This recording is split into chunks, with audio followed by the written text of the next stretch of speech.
All right, all right. Obviously exciting to chat with you because I'm sure you're just as excited to chat today.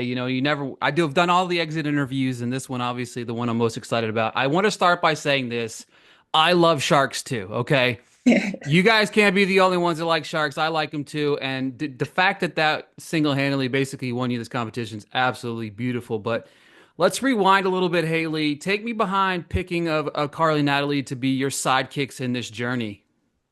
They are my sidekicks in life. So I think it was a no brainer to bring them along. I'm pretty sure we all remember very clearly, like exact moments where we were when we hopped on this phone call.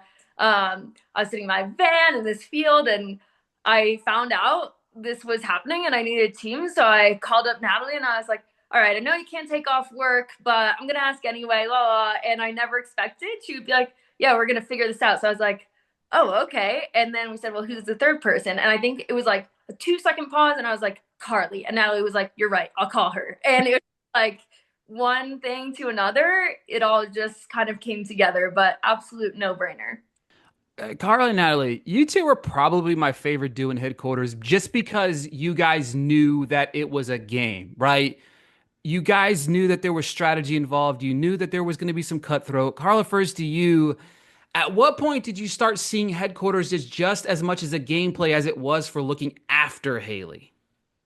Ooh, that's a great question. I don't know if I've ever thought about that.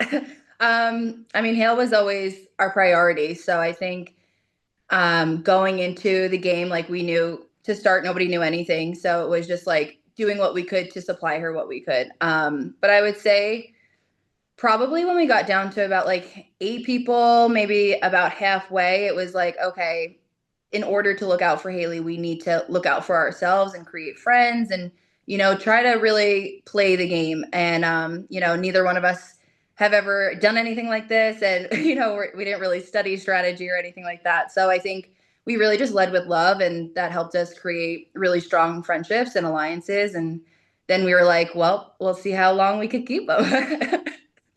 Absolutely. Now that's a follow up to you there. You guys made several wise decisions in elevating those bonds and friendships. How essential was it for you two to keep moving the pieces as you saw fit? It was really hard to make these strategic decisions because every single time we thought we knew what was going on, everything got flipped upside down. So we really just took it truly like every day at a time, every moment at a time, every decision at a time. We were trying to always be on the same page, think everything through 10 steps.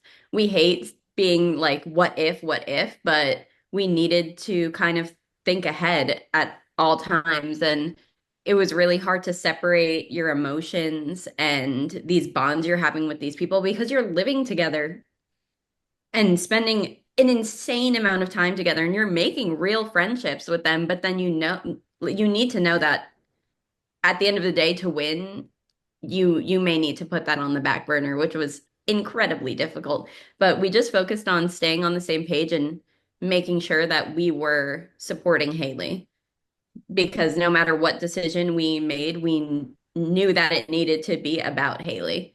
So she was putting, as everyone saw, 110% into every single day to the point where I was like, please calm down. Please stop moving. So we knew that we had to do the same. We had to strategize. We had to make friends. We had to make hard choices. And it worked out for us in the end. Yeah, Haley, one of the fun things I thought, obviously probably not fun for you, but fun as an audience member, was your frustration of pleading for a sleeping bag. Oh my. Obviously, it was just hilarious. Now, what was it like watching it back and realizing how close you were actually to getting a sleeping bag on several different occasions? I mean, it was not as bad watching it back.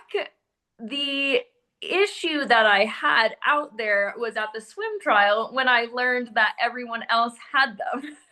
Because up that and you saw me like, what do you mean? And kind of like break down a bit because I truly thought like I always believed in the girls and even so watching now it's like they didn't do anything wrong to not get it, just kept not working out. um But I just believed the whole time that a sleeping bag was this crazy like luxury item and no one had it. And I was just like, wow, like how lucky would I be to get one? Like no one can get a sleeping bag. And learning that everyone else had one, I think some people with two, I was like, oh my God.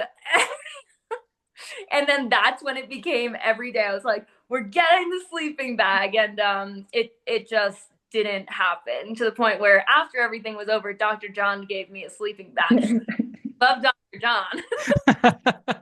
You're like, I could have used that like, 20 or so days ago, but Yeah. thanks. You know what I mean? Yeah.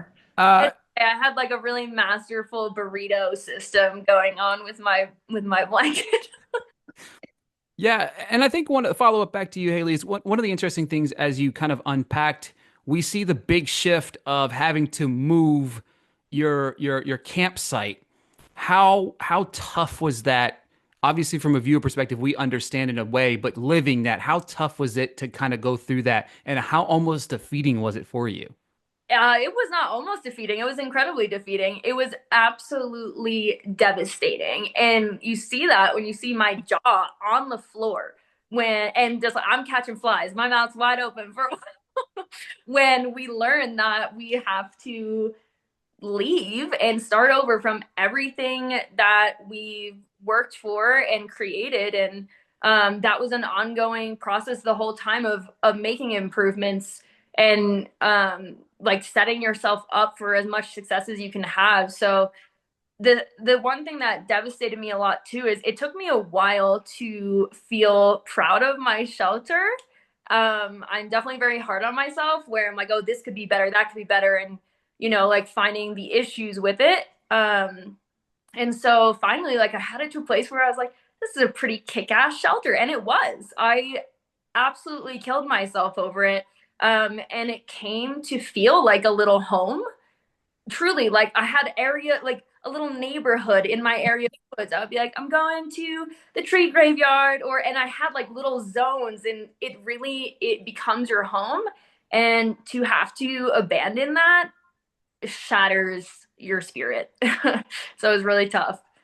Yeah, we see a moment, obviously, in the most recent episode, heading into the finale here, where you're pretty close to that edge. Carl and Nat, whoever wants to answer this here, how close were you kind of potentially to hitting that extracted button?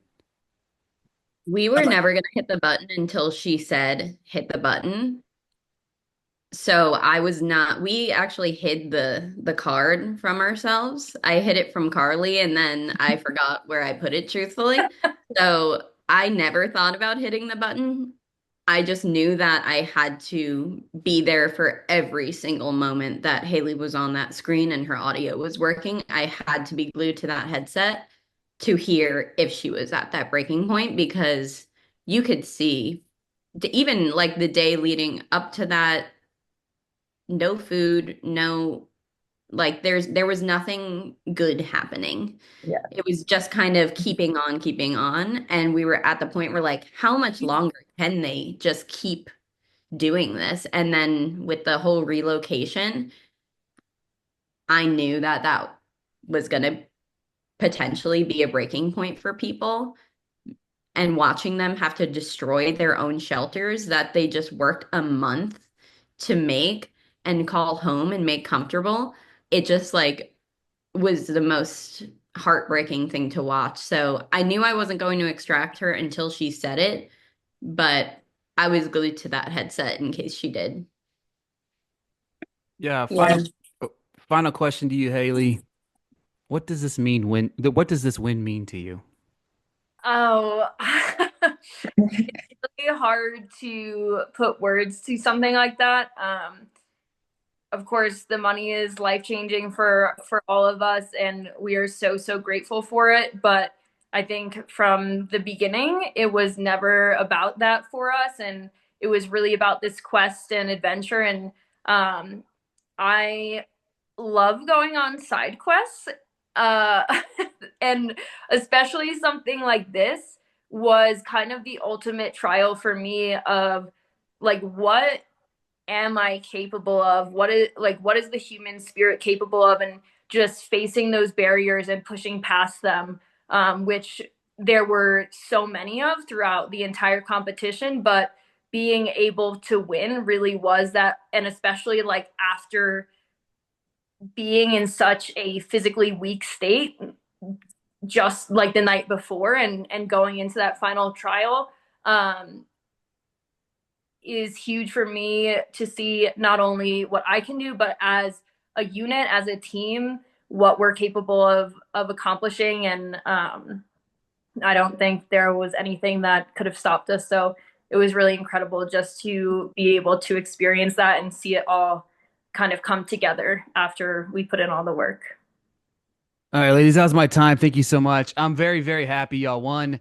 I'll just say girl power, obviously, but yeah, I was elated whenever I saw that you won. So congratulations to all of you guys. You guys are awesome. Thank you Oh, so thank you, much. Ricky. I Awesome. appreciate that. Appreciate you.